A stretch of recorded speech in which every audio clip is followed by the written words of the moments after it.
A woman is found with 20 stab wounds, 10 of them to the back of her neck. The official cause of death is suicide. That ruling was made by the city of Philadelphia. It has never been changed, and Ellen Greenberg's parents have spent over a decade trying to understand how a government institution looked at their daughter's body and arrived at that conclusion. This is not a story about a monster. This is a story about a system that is supposed to protect the dead, speak for those who can no longer speak, and pursue the truth regardless of how inconvenient that truth might be. This is the story of what happens when that system stops working. Ellen Greenberg was 27 years old. She had one of those personalities that people describe the same way, no matter who you ask. Warm, genuine, the kind of person who remembered your birthday, who asked follow-up questions, who actually listened when you talked.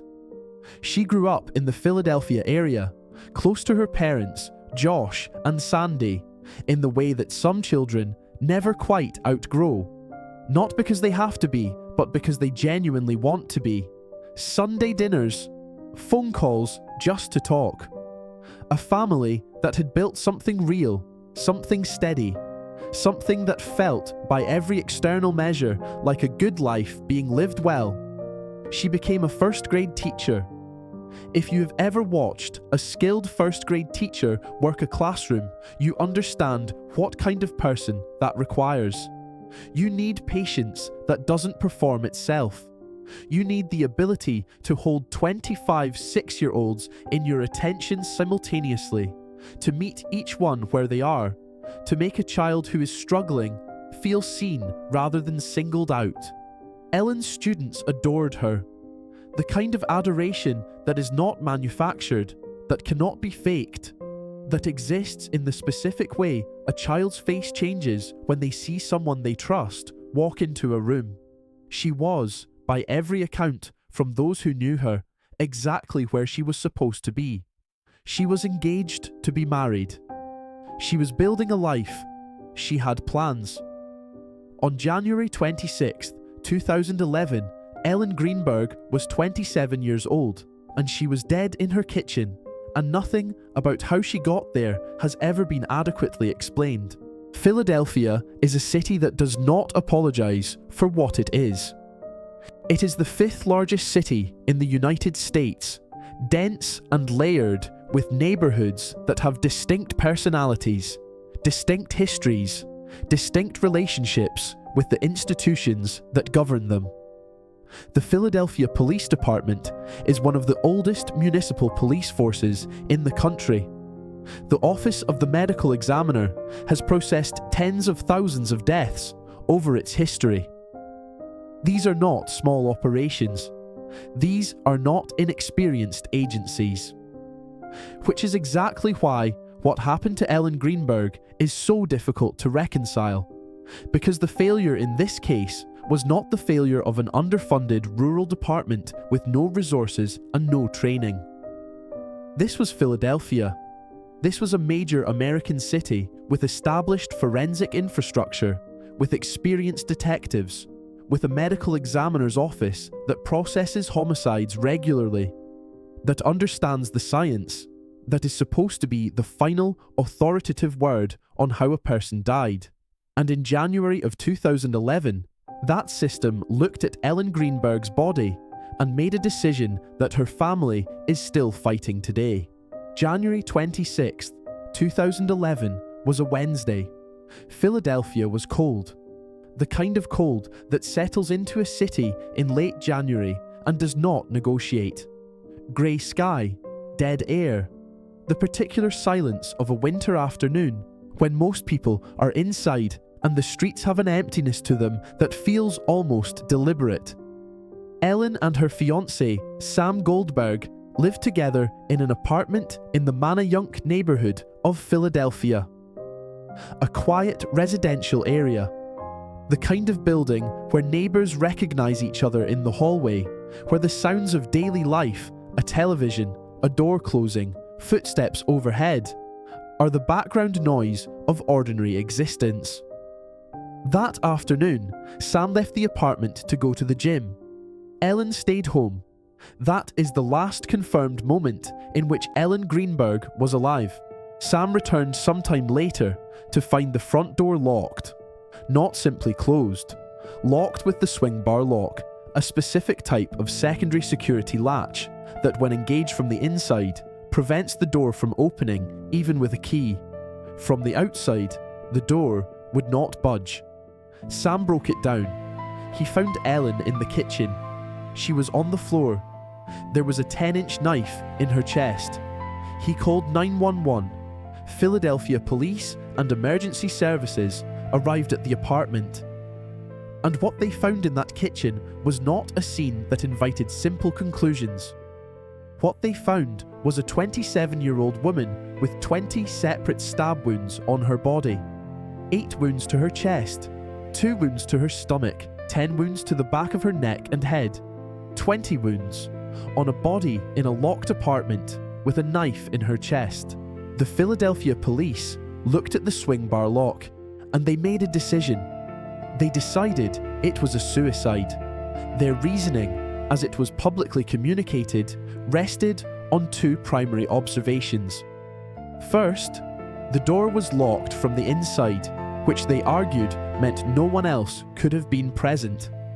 Second, Ellen's body showed no defensive wounds, no cuts to the palms or fingers, no bruising consistent with a struggle, no physical evidence that she had fought back against an attacker.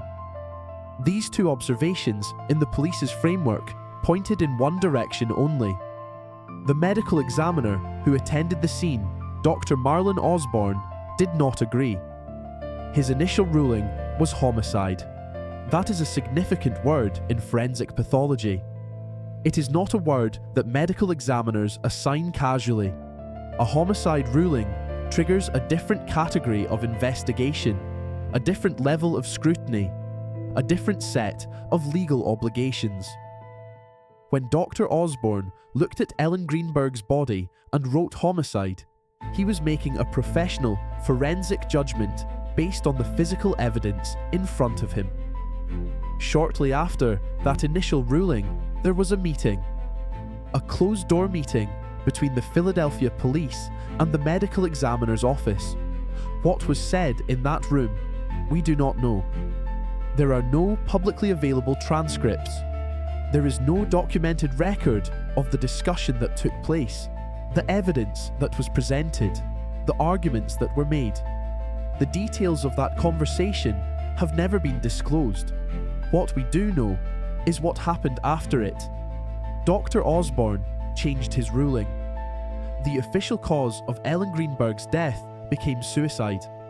In the entire history of forensic pathology, a medical examiner reversing a homicide ruling to suicide is not impossible. It happens. New evidence emerges. New analysis is conducted. The science, properly applied, can sometimes lead a pathologist to reconsider an initial assessment. But that process is supposed to be transparent. It is supposed to be documented. The reasoning is supposed to be available for review, for challenge, for independent scrutiny. None of that happened here. There was a meeting, and then there was a different ruling, and no one has ever fully explained what connected those 2 things. Now we need to talk about the physical evidence, because this is where the official narrative does not just strain credibility. This is where it breaks. The forensic report detailed 20 specific points of trauma. If you are going to argue that this was a solo event, you are making a specific scientific claim. You are saying that a single person, acting alone, was physically capable of creating 20 separate points of impact in multiple locations. That claim can be tested. It can be measured against what we know about human anatomy and the physical mechanics of what a human body can and cannot do. Consider the frontal evidence. 8 points on the chest is not, on its own, forensically impossible for a single actor. It is extraordinarily unusual. It is almost without precedent. But the anatomical argument, in isolation, does not make it impossible. Then there are the 10 specific points identified on the back of the neck and head. This is where the science becomes unambiguous. The posterior cervical region, the back of the neck, contains some of the most critical neurological architecture in the human body. Running through the vertebrae at the base of the skull and down through the cervical spine is the spinal cord, the central conduit through which the brain communicates with the rest of the body. Motor function, sensation, voluntary movement, all of it depends on the integrity of that cord. Independent medical experts who reviewed the case reached a consistent conclusion. At least one of the points on the back of the neck was positioned precisely enough to critically disrupt the cervical spinal cord. Understand what that means physically. A disrupted cervical spinal cord does not produce a period of impaired function followed by a gradual return to capacity. It produces immediate loss of motor function below that specific point.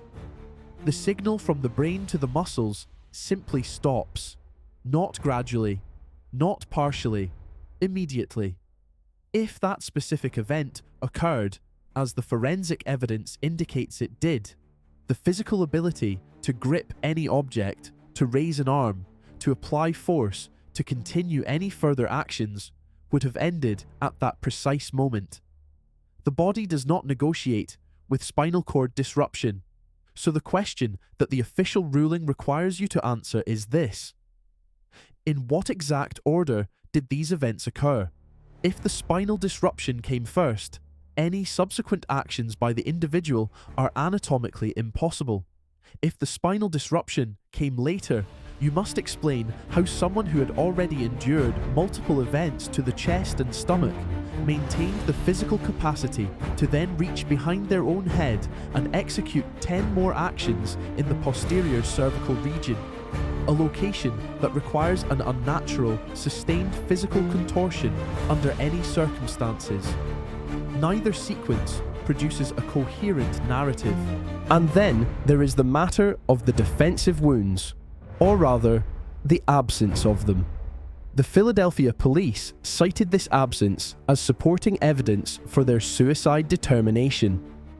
No defensive wounds in their framework meant no struggle, which meant no attacker, which meant Ellen must have done this to herself. This reasoning has a flaw. Several flaws, in fact. Forensic pathologists and violent crime experts have documented consistently and extensively that the absence of defensive wounds in a homicide is not unusual. It is, in specific circumstances, entirely expected. The first circumstance is an ambush. A victim who is attacked suddenly, from behind, from a position they did not anticipate, has no opportunity to raise their hands in defense. The attack is over, or the victim is incapacitated before the defensive reflex can engage. An attack originating at the posterior cervical region, the back of the neck, is, almost by definition, an attack from behind. The second circumstance is immediate incapacitation. If the first wound, or one of the earliest wounds, causes rapid loss of consciousness or motor function, the victim cannot produce defensive injuries because they have lost the physical capacity to do so. In Ellen Greenberg's case, both of these circumstances are not only plausible. Given the location and severity of the spinal wound, they are arguably the most logical explanation for what the evidence shows. The police looked at the absence of defensive wounds and saw confirmation of their theory. Independent experts looked at the same absence and saw something the police's theory could not account for. There is a phrase that gets used in discussions about institutional failure. The phrase is, "the system worked." It is said after trials, after investigations, after formal processes reach their conclusions. The system worked. Justice was served. The machinery of accountability did what it was designed to do. Josh and Sandy Greenberg have been waiting for more than a decade to be able to say that phrase. They are still waiting. Let us be precise about what the Philadelphia system produced in this case. A 27-year-old woman was found dead with 20 stab wounds. The medical examiner who attended the scene made a professional forensic judgment and ruled the death a homicide. That ruling was the output of the process working correctly. A trained pathologist examining physical evidence and reaching a documented conclusion. Then there was a meeting, and after that meeting, the conclusion changed. What makes the reversal in Ellen's case so difficult to absorb is not simply that it happened, it is how it happened. In forensic pathology, when a medical examiner reconsiders a ruling, the expectation, the professional and institutional standard, is that the reconsideration is driven by evidence, new toxicology results, a re-examination of wound trajectories, expert consultation that surfaces information not available at the initial assessment. The process is supposed to be documented and transparent because the medical examiner's ruling is a legal document. It is the official record of how a person died. It carries legal weight. It shapes what investigations are pursued, what charges are filed, what justice is possible. When that document changes, the reasons for the change are supposed to be on record. In Ellen Greenberg's case, the documented reasoning for why a homicide became a suicide has never been made fully available for independent public scrutiny. The closed-door meeting between the Philadelphia police and the medical examiner's office remains exactly that. Closed. The internal logic of the reversal, whatever arguments were made, whatever evidence was presented, whatever conclusion was reached in that room, has not been transparently accounted for. What we are left with is the before and the after. Before the meeting, homicide. After the meeting, suicide. And in the space between those two words, Ellen Greenberg's case was effectively closed. Philadelphia Police Department's position, maintained consistently over more than a decade, is that the locked door is the decisive piece of evidence. A swing bar lock, engaged from the inside, no external entry possible. Therefore, no external actor possible. Therefore, suicide. This is a logical chain. It has a certain surface coherence, and if it were unassailable, it would settle the matter. It is not unassailable. Independent investigators and security experts have examined the specific type of swing bar lock used on the door of Ellen's apartment. Their finding is not theoretical. It is not speculative. It is a practical, demonstrable, mechanical reality. Certain swing bar locks can be manipulated from the outside. The method requires knowledge, the right tool, and access to the gap between the door and the frame. But it can be done. The Philadelphia police presented the locked door as a closed question. The locked door was not a closed question. It was a question they stopped asking. When institutions fail, they rarely do so through dramatic conspiracy. They fail through the accumulation of smaller decisions. A conclusion reached too quickly. A piece of contradictory evidence that receives insufficient scrutiny. A meeting that happens behind closed doors when it should have happened on the record. A ruling that changes without adequate public documentation of why. Each individual decision in isolation might have an explanation. Taken together, they form a pattern.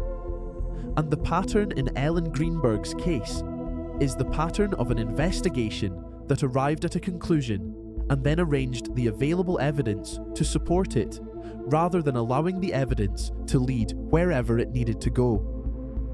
Independent forensic pathologists, professionals with no stake in the outcome, no institutional relationship with the Philadelphia police or the medical examiner's office, reviewed the case and could not support the suicide ruling. Their analysis of the spinal wound, of the wound sequence, of the anatomical impossibilities embedded in the official narrative led them to a different conclusion. They were not listened to. Josh and Sandy Greenberg submitted those independent analyses to the relevant authorities. They engaged lawyers. They pursued every formal channel available to them. They asked repeatedly and through proper legal processes for the ruling to be reconsidered in light of the forensic evidence that contradicted it. They were denied, not once. Over and over and over again, across more than a decade, the answer from the Philadelphia system was a variation of the same institutional non-response. The case is closed. The ruling stands.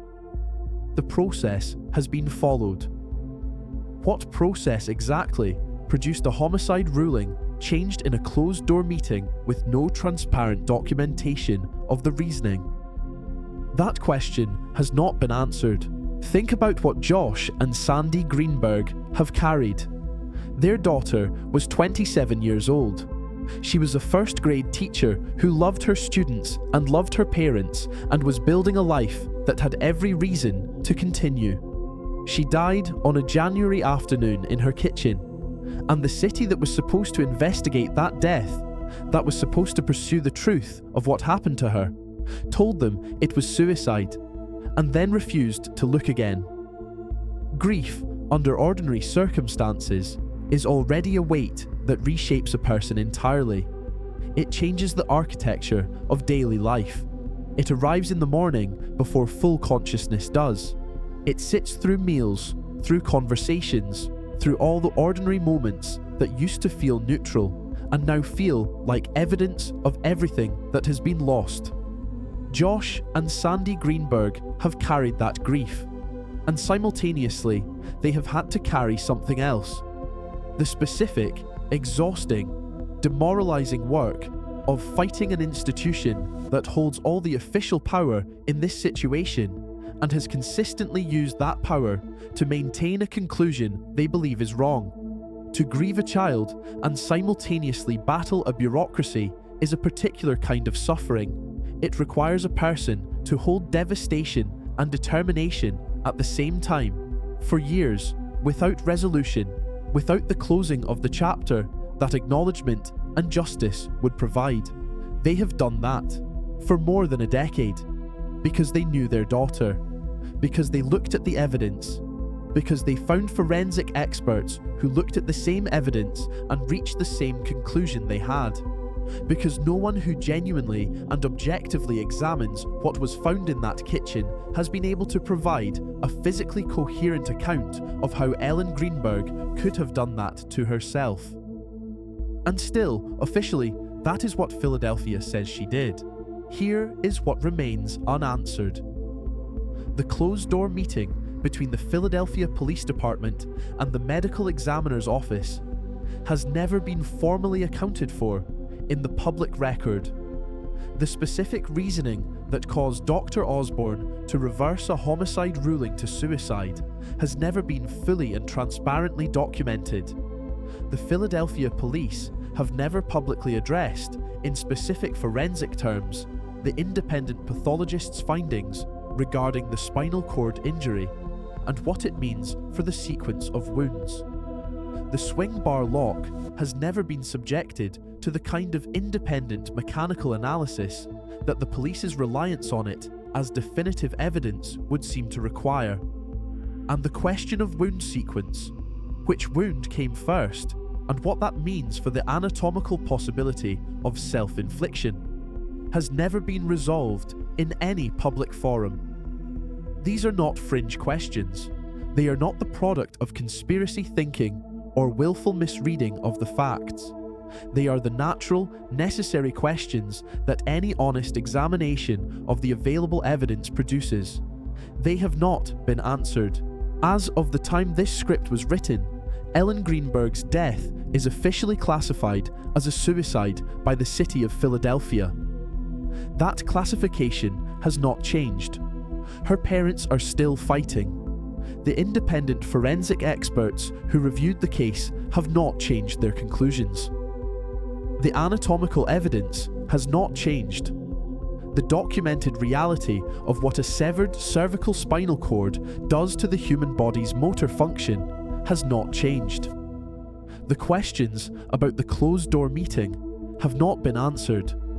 The mechanical questions about the swing bar lock have not been resolved. None of it has changed. Only the investigation stopped. Ellen Greenberg wanted to teach children how to read. She wanted to stand in a classroom and watch a 6-year-old's face change the moment a word on a page becomes something they can understand. She wanted to go home to her family. She wanted the ordinary continuation of an ordinary life. She deserved, at the very minimum, an honest accounting of how that life ended. Philadelphia has not provided one. Her name was Ellen Greenberg. She was 27 years old. She was a first-grade teacher. She was someone's daughter. And officially, on paper, in the records of the city of Philadelphia, her death is classified as self-inflicted, the result of 20 severe points of trauma. Her parents do not believe that. The forensic evidence does not support it. And the system that was supposed to find the truth has, for more than a decade, refused to look for it.